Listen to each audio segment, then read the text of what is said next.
Que comentário infeliz, Olinto. Quer dizer que o cicloturismo só é feito por pessoas bacanas quando é acampando? Quem faz cicloturismo usando pousadas e hotéis não presta? Pessoal, vocês já estão percebendo que o papo hoje vai ser quente, então senta aí que já vem conversa. Meu, essa foi a noite mais tensa até agora, cara.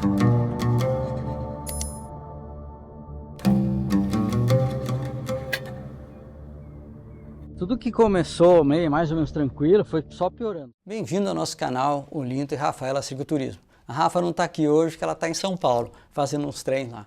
O negócio é o seguinte, a gente já está no Brasil e agora a gente está mais tranquilo para poder falar sobre vários assuntos. E eu vou tentar começar a responder algumas perguntas que eu achei assim meio mais interessantes, mais fortes, que dê mais conversa para a gente continuar com as conversas que a gente sempre tinha, né? Que no meio da viagem estava um pouco difícil. De toda forma, nessa viagem surgiram vários problemas que a gente não sabia muito bem a razão lá no meio da viagem. E agora eu já posso falar sem quebrar o encanto dos novos capítulos.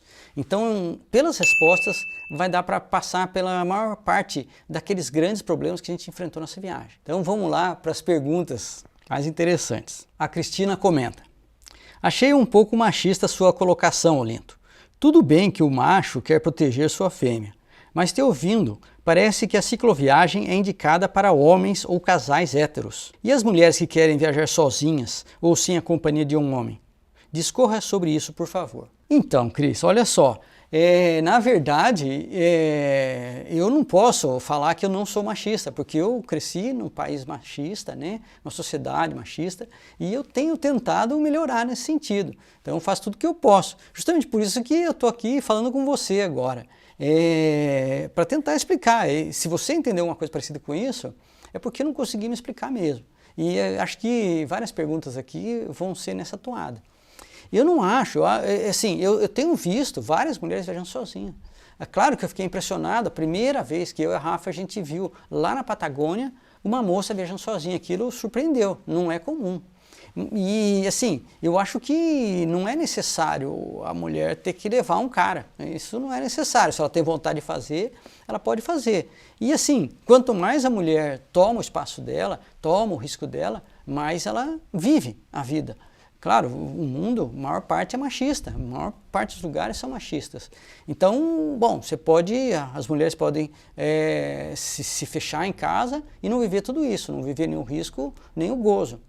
Mas, não, com certeza eu não acho que tem que levar um homem ou não. Você que vai decidir, cada mulher vai decidir se é necessário estar acompanhada com outra mulher ou com outro cara, ir sozinho, ou seja o que for. Mas a priori eu conheci várias mulheres viajando sozinhas, que continuam viajando inclusive, e acho que cada um, tá, Cris? Agora, por outro lado, o que eu quis dizer nesse vídeo especificamente, quando eu falo lá no começo da viagem, né, que eu falo sobre acampamento e o medo que eu sinto. Bom, o medo é um sentimento que vem, você não segura ele. E no fundo, naquele vídeo, o tema que eu queria levar é voltado mais para homens, e para homens que querem viajar com mulheres. Porque eu estou falando que, assim, eu tentei falar, eu estou assumindo, eu estou me abrindo mesmo, né, meu? Que assim, muitas vezes eu tenho medo pela minha companheira, e esse medo mais ou menos é injustificável. E eu vejo que existem homens que, por medo pela companheira, não viajam. Ou não viajam por outros medos e coloca esse medo pela companheira como a razão de não viajar. E aí vem, lá na frente vai acabar culpando a companheira e tudo mais. Então, essa confusão que eu queria que as pessoas pensassem melhor e assim, volta lá, vê o vídeo de novo, vê o meu comentário, que no fundo eu queria que repensassem esse valor. Agora, eu sei que uma coisa polêmica, muita gente comentou, achei legal todos os comentários, todos, e é sempre bom trazer isso à tona. Então, muito obrigado pelo seu comentário, muito obrigado pelo seu apoio, e muito obrigado por você querer ouvir a minha opinião mais profundamente. Não sei se eu fui mais profundo, eu tentei ser o mais direto possível, mas se não, continua a conversar, continua a perguntar, e as outras perguntas são sempre bem-vindas. Agora, essa pergunta é da Clécia. Ela perguntou isso aqui, ela comentou isso aqui, na verdade, no meio daquele vídeo que chamaram a polícia, tá? Então, é bem interessante. Olá, Se puder, dou 2 sugestões. Alguém já falou sobre o Google Tradutor? Outra coisa, quando tiver que ir conversar com mulheres na zona rural, penso que é mais interessante mandar uma outra mulher, né?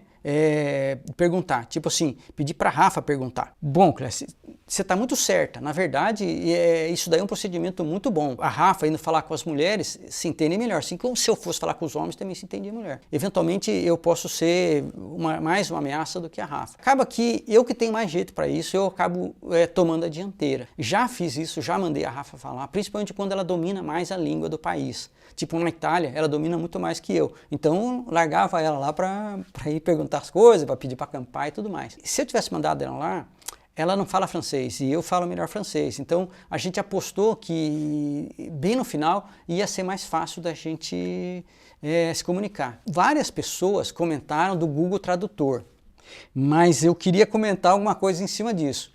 Primeiro que nesse dia, exatamente, extremamente complicado, cara. Porque o que aconteceu foi o seguinte, eles acabaram chamando a polícia e a polícia falou comigo pelo celular. Então se eu tiver que traduzir no celular e pegar o celular da pessoa para pôr, não ia funcionar. E de toda forma, eles perguntaram como que eu me comuniquei com o policial. Bom, eu me comuniquei, era uma mulher e eu falei em francês. Ela falava um francês muito bom, melhor que o meu. E assim, mesmo que eu falo francês, mas eu não tenho vocabulário para conversar com a polícia. Não é comum, eu nunca usei, né? Então é meio estranho assim. Agora, né, você pegar o Google e tentar discutir com o BOP, tá, né? Meio complicado, porque se você fala uma coisa e ele traduz errado e você passa para o cara, não é bem assim. Naquela situação, o melhor mesmo era falar em francês, que eu domino melhor. Eventualmente, a policial até falava inglês, que eu domino melhor ainda, que é mais preciso. O meu inglês é mais preciso que o meu francês. Mas acaba que, no fundo, o que a gente quer saber é o que aconteceu. Eu não entendi, mas hoje eu entendo. Aliás, antes de começar a explicar, tem mais uma aqui. O Bruno, ele comenta o seguinte: uma curiosidade, vocês, ao passarem as informações pessoais e do passaporte, realmente sabiam que era, de fato, a policial? Uma história tensa, espero que vocês sigam adiante e um abraço. Na verdade, essa era uma das tensões, o que me deixou com o sangue bem quente. Porque se você está falando com o estelionatário, ele vai fazer de conta que ele é policial. E não adianta você criar, ele vai se impor, que foi exatamente o que aconteceu com ela. Então, bem na hora, eu não sabia achar ainda o código lá, foi um horror. E eu acabei passando sem saber se era policial. Afinal de contas, eu acredito que a história se passou mais ou menos assim. No fundo, bem no fundo, toda essa região do lado da Argélia é uma região considerada perigosa para turista. Tem regiões que está liberado, tem regiões que nem tanto, mas houve atentados ali, sem contar outros problemas que a gente não sabe. E ali, realmente, a polícia fica em cima. Vocês viram lá na frente que eles fizeram escolta. Isso é normal. Eu vi outras pessoas de carro sendo escoltadas também. Todo mundo falou isso aí para mim. Depois eu acabei lá na frente vendo um guia que mostra exatamente essa região perto da Argélia, a região do sul e a região perto da Líbia, é tudo zona perigosa, que vários consulados não aconselham os cidadãos a viajar. E assim, e esse é o problema. Agora, lembra que eu falei que ela tinha um pesar assim, no olhar? Porque esse povo é tudo muito gente boa e eles não fazem conta nenhuma que você acampasse ali. Mas eu acredito que é mais ou menos o seguinte: a polícia deve ter passado lá há algum tempo já e falou, olha, se vier alguém e acampar aqui, algum estrangeiro, você comunica pra gente. E depois eu fui vendo em várias experiências no país que a relação com a polícia é diferente. Primeiro, é diferente em qualquer país, tá? Cada país é de um jeito. E lá me pareceu mais ou menos assim.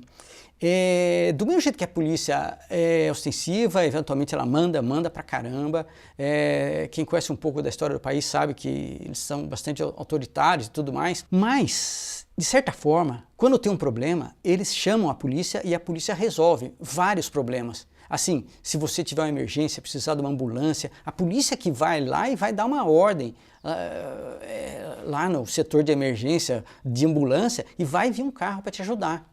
Então, eles têm meio que uma coisa legal com a polícia. E a polícia não é que nem aqui no Brasil, muitas vezes você tem um problema com a polícia, você vai lá, eles fazem um pouco o caso, quase que não quer te atender, é um negócio esquisito, não é bem assim que eles estão, você sente que eles estão lá para te ajudar sempre, sabe? E eu acho que esse povo do interior tem isso com a polícia. Então ela foi obrigada e depois deu no que deu. Ficou tudo muito tenso. A policial falou assim, olha, eu sei que você sabe mexer no celular, eu sei que você sabe fazer isso, se você não fizer isso eu vou mandar um cabo aí. Ou seja, eu fiquei com medo de piorar a minha situação ainda, que eu tinha acabado de entrar, eu falei que ia ficar 3 meses, o troço se enrolou lá, eu vi que o pessoal era legal, mas alguma coisa estava mal contada, tem alguma coisa debaixo do pano, e eu não queria que a viagem desse errado. Muitas outras coisas aconteceram, mas depois eu fui acostumando. E depois eu fui percebendo tudo isso que eu estou passando para vocês. Agora, se vale a pena ir para lá, se vale a pena viajar, eu não sei. Provavelmente, muita gente não quer ir lá, porque a gente não viu nenhum cicloturista viajando por lá. Então, isso é um sinal de que é uma região que pouca gente vai, afinal de contas. E isso passa a ser interessante? Pois é. Quando a gente passou por Beja, toda aquela região que não vai turista nenhum, nossa, a gente foi super bem tratado, foi um negócio super interessante. E depois, lá no final da viagem, encontrei até uma brasileira que só ficou na área turística, que é muito visitada, sabe? O mar, o pessoal, tudo vai para a área turística. Aí o que acontece? Ela foi maltratada, ela reclamou de ser maltratada, que foi enganada aqui, ali, que pediram uma coisa, veio outra, papapá. Um monte de coisa ruim, cara, um monte de coisa ruim. Eu só tinha coisa boa para falar do povo. Então, mais ou menos, eu não sei, olhando para trás, eu faria de novo. Mais ou menos eu faria de novo. Só que eu não ia nem resistir, né? Eu ia já ficar num hotelzinho barato. E acabei descobrindo, como eu falei nesse vídeo, né? Abriu todo um leque de oportunidades, assim de conhecimentos. E foi barato, e eu pude editar os vídeos e tudo mais. Então a coisa rolou de uma forma diferente, mas igualmente interessante. Pegando o gancho desse acontecimento, e mais ainda do desfecho desse acontecimento, tem esse comentário aqui, né, que dá o nome ao vídeo, né? Que comentário infeliz, Olinto. Quer dizer que o cicloturismo só é feito por pessoas bacanas quando é acampando. Quem faz cicloturismo usando pousada e hotéis não presta. Excelente opinião sua. Eu acho que ele está sendo meio cínico, assim, né? Um pouco de cinismo, não sei o que ele quis dizer com isso, né? Bom, cara, no fundo, quem viu, todo mundo que viu o vídeo, só teve 2 comentários nesse sentido, sabe? Que fala desse jeito, assim. Cara, se você não me conhece, eu posso falar, eu mapeei o Brasil inteiro para as pessoas viajarem de bicicleta. Dá para atravessar o Brasil inteiro. São 9 guias lá, 9, né? E todos esses guias, eles são feitos para você viajar não acampando, você viajar ficando em pousada. Era um pré-requisito para escolher aquela cidade, para passar por ali. Então, quer dizer, eu não sou um cara que faria isso, né? Eu acho que o cicloturismo pode ser de qualquer forma, cara. Então, eu não falei nada disso, mas nada disso, e nem acho nada disso, mas ele achou. Agora, eu acredito o seguinte, cada um deve resolver os seus problemas. Quando eu falei aquilo lá, de bundão, é a minha consciência, o meu estilo de fazer as coisas. O que eu fazia ontem e o que eu passei a fazer hoje. E assim, muita gente falou, não, cara, você tá bem, descansa um pouco, fique em hotel de vez em quando. Não é bem que eu queira descansar, não queira. Na Europa não dá para fazer isso, para mim, que é muito caro. E assim, passar só ficar em hotel, acaba que eu não sei se é isso que eu quero. Mas essa é uma confusão minha, é um dilema meu.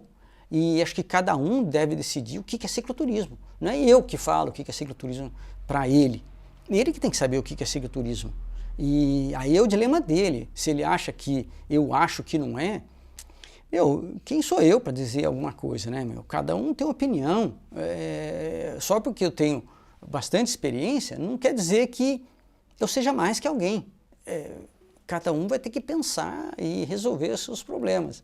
Eu estava com esse problema e acabei resolvendo dessa forma que eu comentei.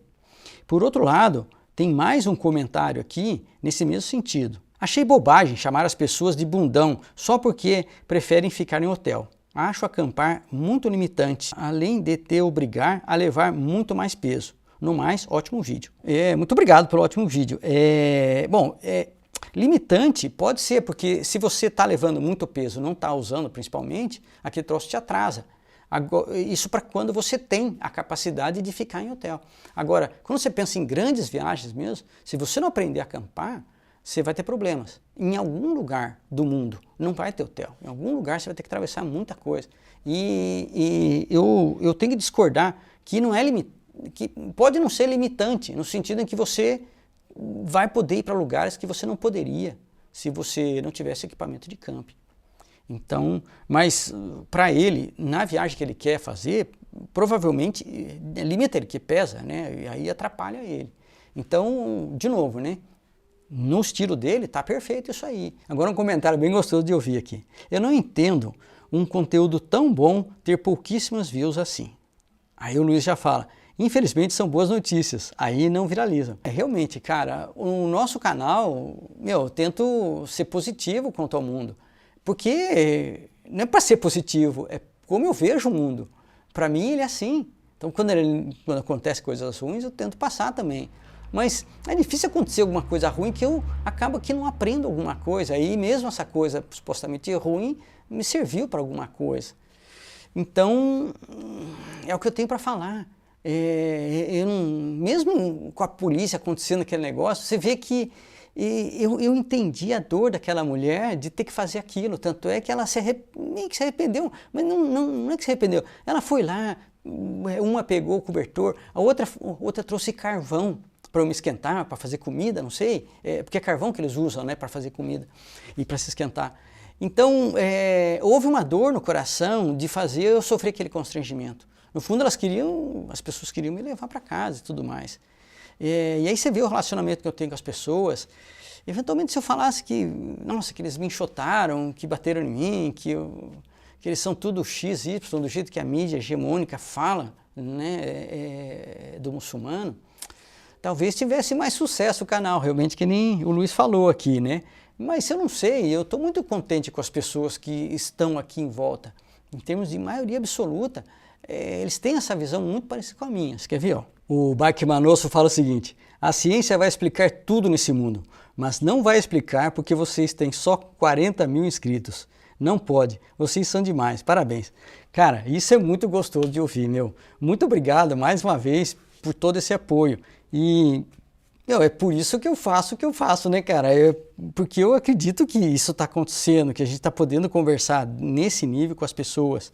E, fundamentalmente a gente continua o canal por causa disso, porque não é que o YouTube paga tão bem assim e não é que a gente vai depender disso. Cada dia que eu viajo é um dia e meio para fazer a edição do vídeo, do jeito que a gente quer fazer, com a qualidade que a gente quer. Se você tem 2 vídeos por semana, você tem 3 de trabalho.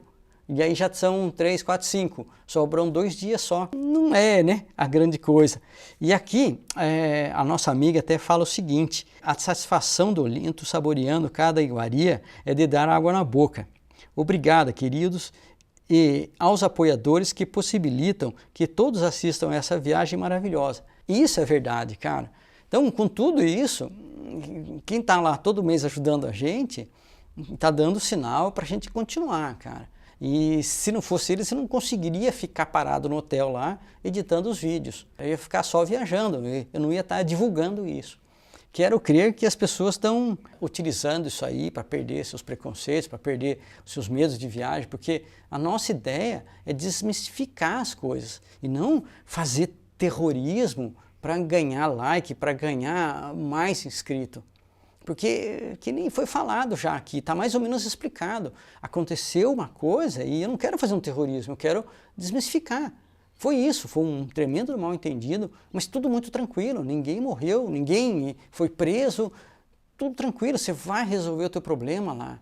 Se é em francês, se é com o Google, se é por sinal, você sempre vai ser tratado de forma diferente porque você está viajando de bicicleta num lugar que quase que ninguém vai. O nosso intuito é esse e eu acredito que a gente está recebendo esse carinho de todo mundo que dá like, todo mundo que divulga, nossa, um monte de gente replica o vídeo e isso ajuda dentro daqueles grupos. todo mundo está vivendo uma bolha agora, cara. Então, que eu viva nessa bolha, que acredita no mundo dessa forma. E tá muito bom desse jeito, cara. Eu tô contente e orgulhoso de ter essas pessoas lá no Apoia-se e lá no Seja Membro, apoiando o canal. Todo mundo que dê like, que comenta, só para aumentar o engajamento, eu agradeço muito. E vamos ver se a gente continua a nossa conversa nas outras semanas, mas para isso eu preciso que você pergunte. Aí a gente continua conversando. Eu vou tentar separar e vamos agilizar isso aí. Um abraço, até a próxima.